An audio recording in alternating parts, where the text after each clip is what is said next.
지금 대한민국은 위기입니다. 자유는 공짜가 아닙니다. 여러분의 기부가 대한민국의 자유를 살립니다. 이제 기부로 대한민국을 살립시다. 네, 인터뷰 텔러 황정민입니다. 네. 세계사를 알면 한국에 갈 길이 보인다 5번째 주제는 부르주아인데요.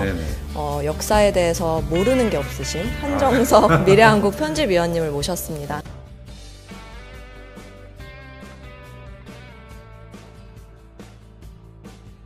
안녕하세요, 위원님. 네.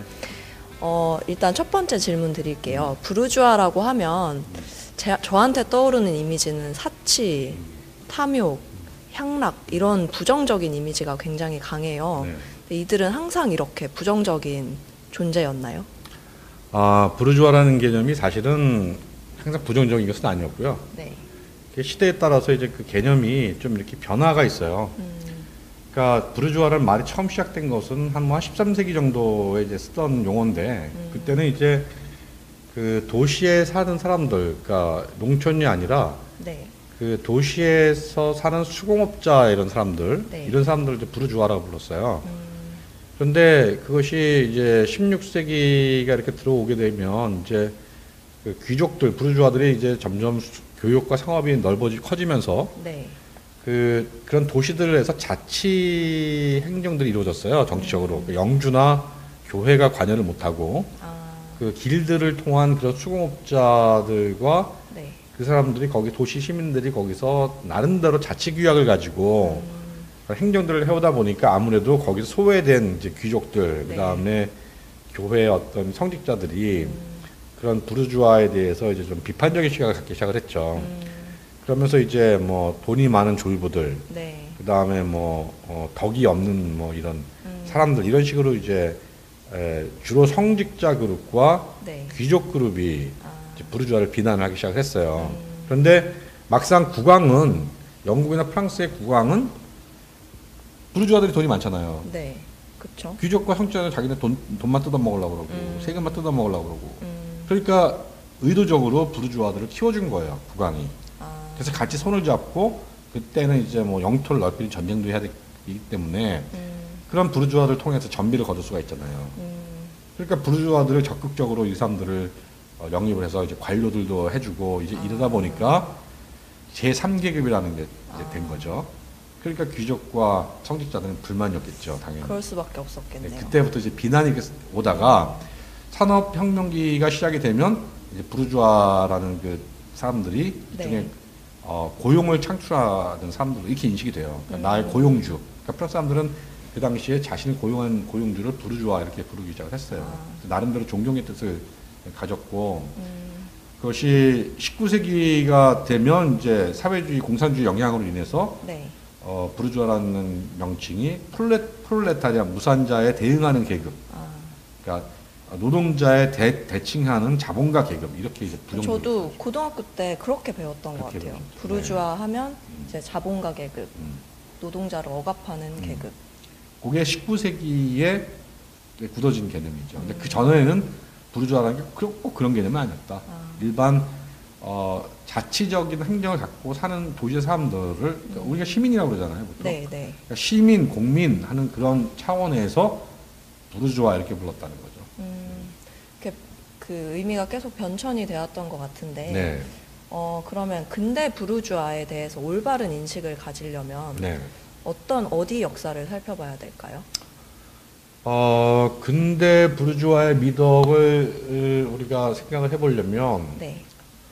그 시대 역사라고 한다면 우리가 영국 역사에서 영국에서 그 흔히 여러분 그 역사 시간에 배우셨을 텐데 그 젠틀이라는 그룹이 있어요. 그 젠틀이라는 그룹이 뭐냐면 그 시골에서 이제 그 로마가 무너지고 장원제도가 해체된 다음에 네. 시골에서 있던 시골 이제 소귀족들이에요. 대귀족이 아니고 그런 소귀족들이 이 사람들이 일찌감치 그 상업에 눈을 뜨기 시작을 했어요. 교역과 상업에 젠틀이가. 네. 그래서 당시에 농촌에 있던 생산물을 가지고 이 사람들은 적극적으로 이제 그 교육을 통해서 그거를 더 부가가치 늘리려고 들었어요. 그러다 보니까 영국에서 상업의 발달이 이런 그 농촌의 귀족으로 인해서 젠틀리로 인해서 시작이 된 거예요. 그래서 오늘날 그 젠틀리가 젠틀매네이제 됐죠. 젠틀맨. 예. 네. 그러니까 이 사람들이 신사 그룹이라고 하는데 이 사람들 나름대로 그런 그 자신의 상업적인 그런 교육이나 이런 걸 통해서 상업 문화를 받아들인 거예요. 전통적인 귀족 문화에서. 네. 상업 문화라는 게 뭐냐면은 우리가 어떤 계약이나 거래를 잘 성공시키려면 제일 중요한 게 신뢰잖아요. 네. 그러니까 서로 이제 신의를 지켜야 되잖아요. 그러니까 신의를 지키고 그 다음에 상대방을 배려하고 네. 관용을 갖고 그 다음에 어떤 사업을 성공하려면은 용기가 또 있어야 되잖아요. 그죠? 그렇죠. 그러니까 용기, 관용, 그 다음에 절제, 또 신중, 응? 희망, 이런 개념, 이런 가치들이 부르주아들의 어떤 자기 도덕 세계가 된 거죠.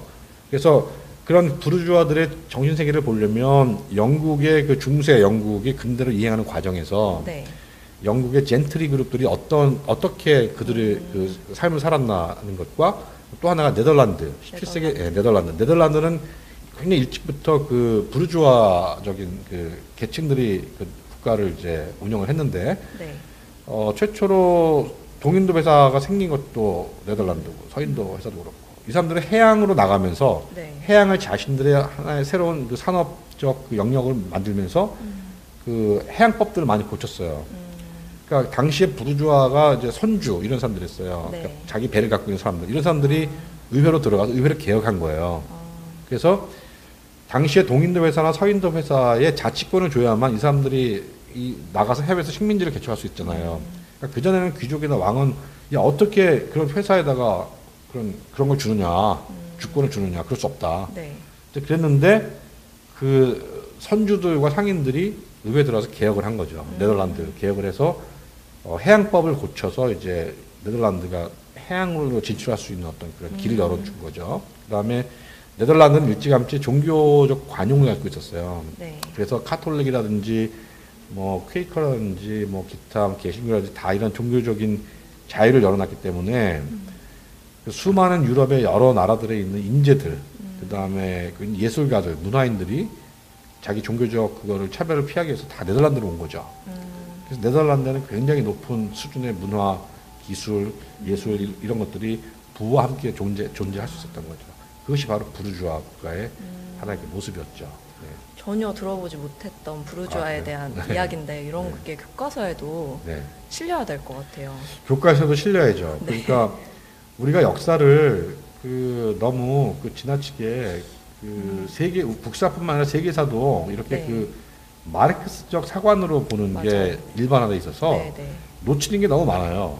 현실 그 당시의 사실과도 부합하지 않는 것이 굉장히 많고 뭐 대표적인 이제 엔클로저 운동 같은 경우가 뭐 토지들이 지주들이 소작인들을 쫓아내고 그래서 도시의 빈민 노동자를 만들었고 이렇게 배웠는데 그건 전혀 사실이 아니다.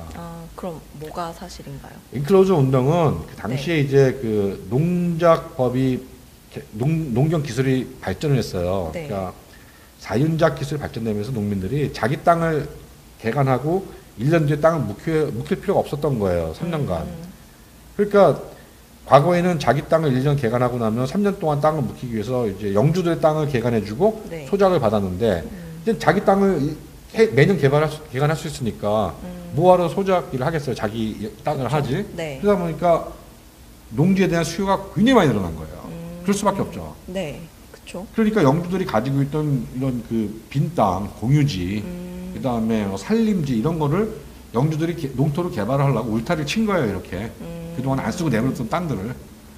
그래서 그 다음에 그 땅을 영주들이 이제 그 자기가 직접 경험을 못하니까 나눠준 겁니다. 소작하라고 자기들 빌려준 겁니다. 이렇게 해서 영국의 그 엔클로저 운동으로 인해서 영국의 농업 생산량이 굉장히 높아진 거예요. 그리고 2차 엔클로저 운동은 의회가 법을 정해서 경농하지 않는 땅들은 경농을 하겠다는 사람들이 살 수 있도록 보상을 주고 이렇게 만든 거예요. 그래서 사실 거기에 뭐 양을 키웠네 마네 이거는 굉장히 부수적인 이야기고 본질은 농업 생산력이 증가했기 때문에 농토에 대한 수요가 굉장히 많아졌고 그렇게 하면서 공유지나 이런 그 산림지 같은 게 농토로 계속 개발이 된 거예요. 소유권이 계속 이렇게 확정이 된 겁니다. 이렇게. 그러니까 지주가 단순히 소작농을 쫓아낸 그것이 아니죠. 개념이 아니구나. 그래서 영국의 그 농업 생산이 굉장히 높아지면서 영국의 곡물가가 굉장히 싸졌어요. 이게 거꾸로 런던이나 도시에서 산업혁명이 일어났을 때 그 뭐 좀 가난한 노동자들이 먹고 네. 살 수 있는 하나의 그 기반이 됐던 거죠. 영국의 그 농업혁명이. 그리고 그 시골에서 땅을 잃은 사람들이 도시로 올라와서 그 임금 노동자가 된 게 아니에요. 우리 그렇게 배웠잖아요. 네. 근데 그거를 이제 그 또 연구 논문들을 이렇게 쭉 보면 당시에 그 런던이나 이런 데를 온 거는 주변의 어떤 도시에서 온 사람들이고 네. 당시에 그게 저임금이 되었던 이유는 정부가 국가가 최저임금제를 하면서 보조금을 줬기 때문에 그래요. 그러니까 고용주한테 야 노동자의 최저임금이 이거니까 네가 만약에 그걸 못 주겠으면 정부가 보조해준다. 이렇게 된 겁니다. 그러니까 당연히 고용주는 이 사람이 이만큼의 그 정부 보조를 받으니까 나는 덜 줘도 된다. 이런 식의 이제 마인드들이 생기기 시작한 거죠.